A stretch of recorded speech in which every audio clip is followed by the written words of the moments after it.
But I want to ask you a question because I asked this of Stockwell Day yesterday as well. I said, what does it mean to you to actually be conservative?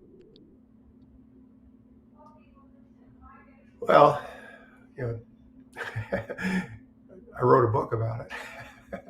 Certainly, there are a number of things: rule of law, responsible government, uh, accountability, uh, balanced budgets, fiscal responsibility, and I think those I think those are probably the basis: rule of law, fiscal responsibility,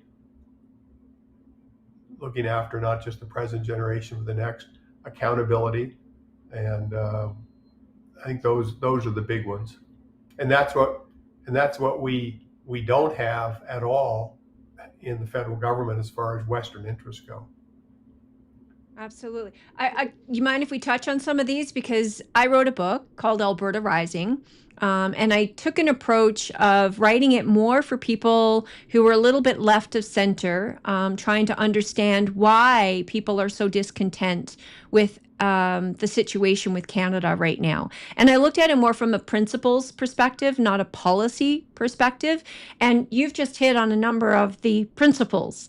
We need accountability, which we don't have, and we're not getting, and I don't think even necessarily as much provincially as we should. But I want to talk, let's start with rule of law, because right now we're talking about an independence movement. And, we have in Canada nations within nations.